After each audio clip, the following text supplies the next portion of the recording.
हरि भक्तों, सभी भक्तों का स्वागत है हमारे इस पावन कथा प्रवचन में। आज हम सुनेंगे फागुन मास की अत्यंत पुण्यदायी और कल्याणकारी आमलकी एकादशी की महिमा और इसकी अद्भुत कथा। कहा जाता है कि इस एकादशी का व्रत रखने और श्रद्धा से इसकी कथा सुनने मात्र से मनुष्य के समस्त पाप नष्ट हो जाते हैं और उसे भगवान विष्णु की विशेष कृपा प्राप्त होती है।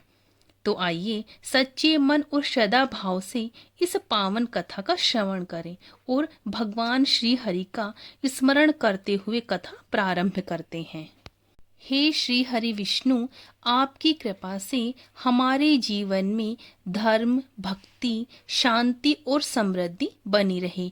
इस पावन आमलकी एकादशी के व्रत को हम श्रद्धा से पूर्ण करें, ऐसी कृपा करें। आमलकी एकादशी फाल्गुन मास के शुक्ल पक्ष की एकादशी को मनाई जाती है।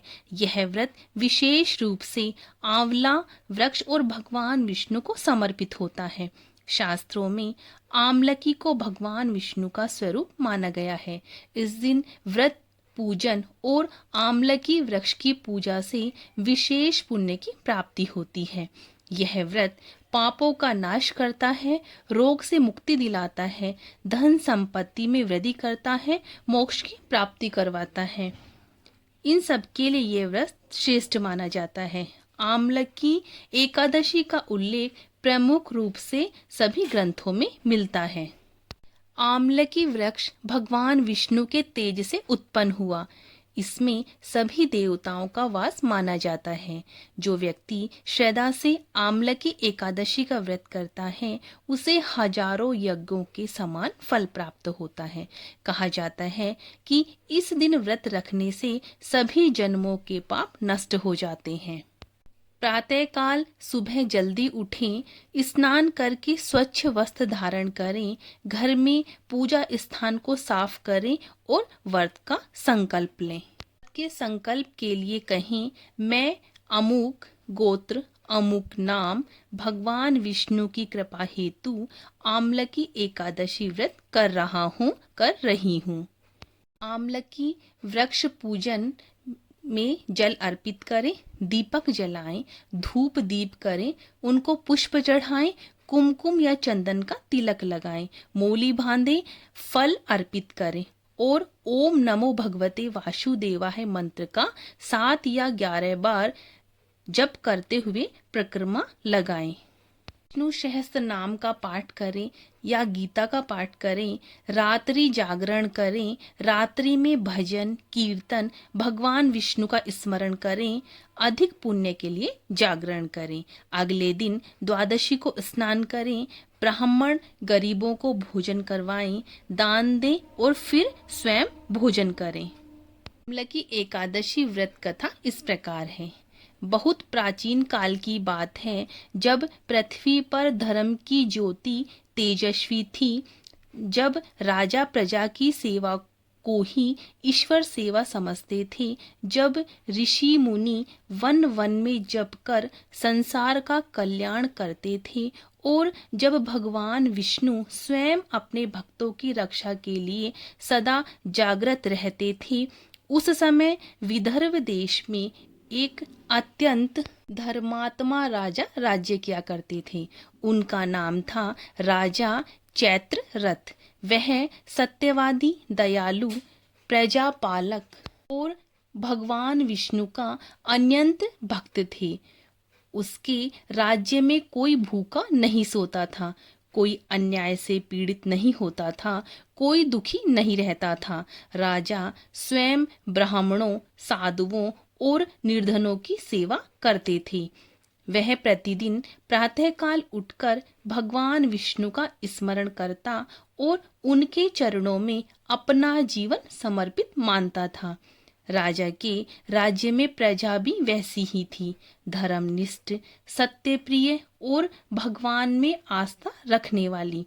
चोरी, छल कपट, ईर्ष्या, द्वेष जैसे दुर्गुण वहां नहीं पनपते थे। सब लोग आपस में प्रेम से रहते थे। इसी राज्य में एक अत्यंत पवित्र वन था। उस वन में अनेक ऋषि मुनि तपस्या करते थे। उसी वन के मध्य एक विशाल आंवले का वृक्ष था जो अत्यंत दिव्य और चमत्कारी माना जाता था। वह साधारण वृक्ष नहीं था, बल्कि स्वयं भगवान विष्णु की कृपा से उत्पन्न हुआ था। कहते हैं कि उसमें देवताओं का वास था और वह समस्त पापों का नष्ट करने वाला था। उस वृक्ष के नीचे कई बार देवता आकर तप करते थे। गंधर्व वहां गीत गाते थे, अप्सराएं वहां नृत्य किया करती थी। मुनि ऋषि उसे साक्षात भगवान विष्णु का स्वरूप मानते थे। एक दिन राजा चैत्ररथ शिकार के लिए वन में गया। वह अपने सैनिकों के साथ घोड़े पर सवार होकर बहुत दूर निकल गया। चलते चलते वह उस पवित्र वन में पहुंच गया। वहां पहुंचकर उसके मन में एक अद्भुत शांति भर गई। उसे ऐसा लगा जैसे वह किसी साधारण वन में नहीं, बल्कि किसी दिव्य लोक में आ गया हो। थोड़ी दूर जाने पर उसने एक विशाल आंवले के वृक्ष को देखा।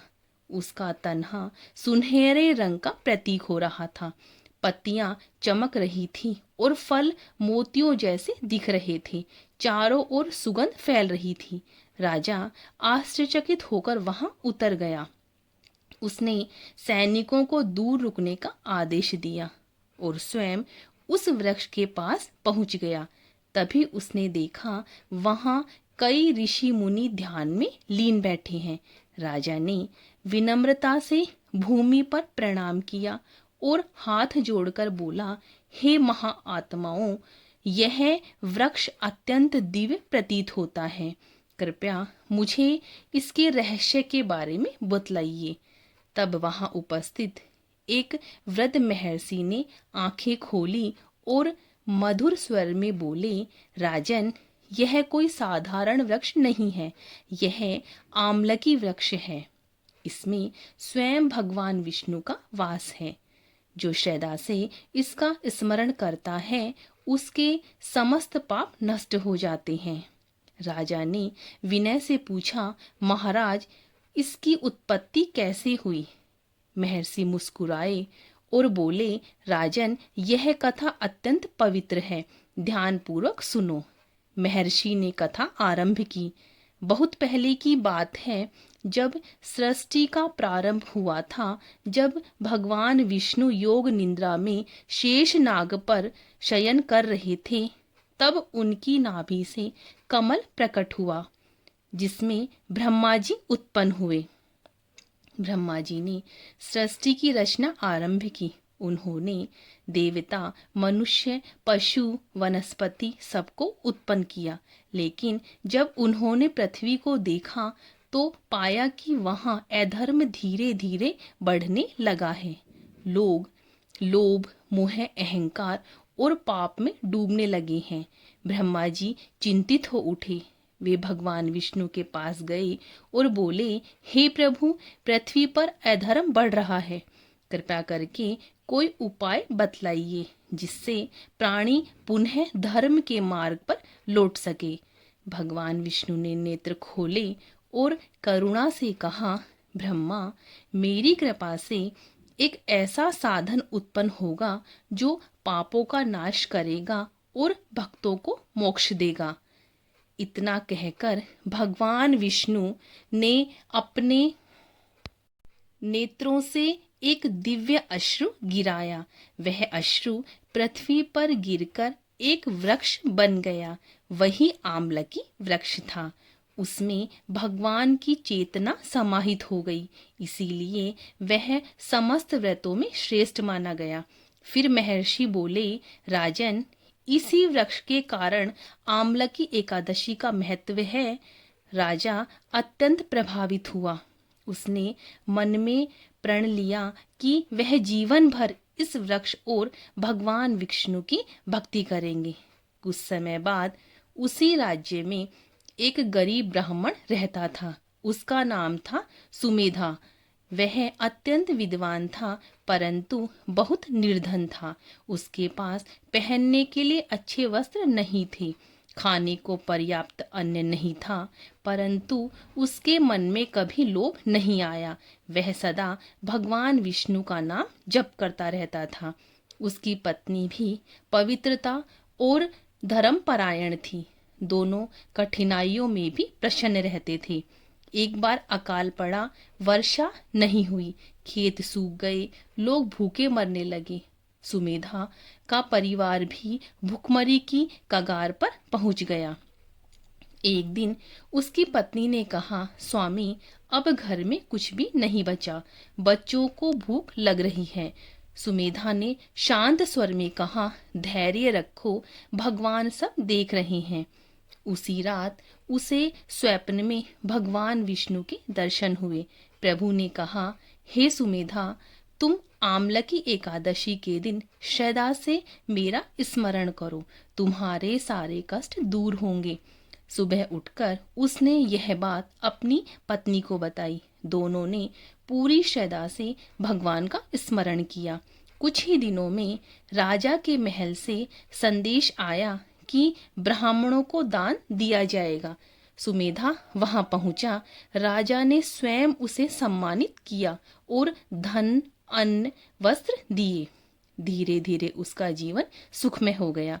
महर्षि आगे बोले, राजन, इस व्रत के प्रभाव से राजा, प्रजा, ब्राह्मण, स्त्री, पुरुष सबका कल्याण होता है। राजा भाव विभोर हो गया। उनकी आंखों से आंसू बहने लगे। उन्होंने कहा, महाराज, आज मेरा जीवन धन्य हो गया। इसके बाद राजा ने अपने राज्य में धर्म की और भी अधिक स्थापना की। लोग पाप छोड़कर सत्य कर्म करने लगे। कहा जाता है कि जिसने श्रद्धा से इस कथा को सुना, जिसने मन में भगवान विष्णु की भक्ति को स्थापित किया, उसके जीवन से सारे दुख नष्ट हो जाते हैं। राजा चैत्ररथ ने अंत्य समय में भगवान विष्णु का स्मरण करते हुए शरीर त्यागा और बैकुंठ धाम को प्राप्त हुआ। सुमेधा और उसका परिवार भी भक्ति मार्ग पर चलते हुए मोक्ष को प्राप्त हुए और वह दिव्य आमलकी वृक्ष आज भी सूक्ष्म रूप में भक्तों के हृदय में विराजमान है, जो उन्हें पाप से बचाकर धर्म के मार्ग पर चलाता है। यही आमलकी एकादशी की पावन कथा है, जो मनुष्य को जीवन में सत्य, श्रद्धा, भक्ति और मोक्ष का मार्ग दिखाती है। आमलकी एकादशी व्रत भगवान श्री हरि विष्णु की विशेष कृपा प्राप्त करने का उत्तम साधन है। इस व्रत से जीवन में शुद्धता आती है, मन शांत होता है, भाग्य मजबूत होता है, आत्मा का कल्याण होता है। जो व्यक्ति श्रद्धा, नियम और भक्ति से इस व्रत को करता है, उस पर भगवान विष्णु सदा प्रसन्न रहते हैं। भक्तों, ये थी आमलकी एकादशी की व्रत कथा। अब हम भगवान विष्णु की आरती करेंगे। ओम जय जगदीश हरे, स्वामी जय जगदीश हरे। भक्त जनों के संकट क्षण में दूर करे। ओम जय जगदीश हरे। जो ध्यावे फल पावे, अब दुख से उबरे। सुख संपत्ति घर आवे, कष्ट मिटे तन का। ओम जय जगदीश हरे। मात पिता तुम मेरे, शरण गहूँ मैं किसकी। तुम बिन और न दूजा, आस करूँ मैं जिसकी। ओम जय जगदीश हरे। तुम पूरन परमात्मा, तुम अंतर्यामी। पार ब्रह्म परमेश्वर, तुम सबके स्वामी। ओम जय जगदीश हरे। तुम करुणा के सागर, तुम्हें पालन करता, मैं मूरख खल कामी, कृपा करो भरता। ओम जय जगदीश हरे, तुम हो एक अगोचर, सबके प्राणपति। किस विध मिलहूँ दया में, तुमको मैं कुमति। ओम जय जगदीश हरे, दीन बांधु दुख हरते, तुम ठाकुर मेरे, अपने हाथ उठाओ, द्वार पड़ा तेरे। ओम जय जगदीश हरे, विषय विकार मिटाओ, पाप हरो देवा, सदा भक्ति बढ़ाओ, संतन की सेवा। ओम जय जगदीश हरे, तन मन धन सब कुछ है तेरा, स्वामी सब कुछ है तेरा, तेरा तुझे को अर्पण, क्या लागे मेरा। ओम जय जगदीश हरे, जगदीश जी की आरती जो कोई नर गावे, कहते शिवानंद स्वामी, मन वांछित फल पावे। ओम जय जगदीश हरे, ओम जय जगदीश हरे, स्वामी जय जगदीश हरे। भक्ति जनों के संकट क्षण में दूर करे। ओम जय जगदीश हरे। बोलो विष्णु भगवान की जय। भक्तों, ये थी आमलकी एकादशी की व्रत कथा और भगवान विष्णु की आरती। भक्तों, इस कथा को ज़्यादा से ज़्यादा भक्तों में शेयर कीजिए और मेरे चैनल को लाइक कीजिए, सब्सक्राइब कीजिए। कमेंट्स में जय विष्णु अवश्य लिखिए।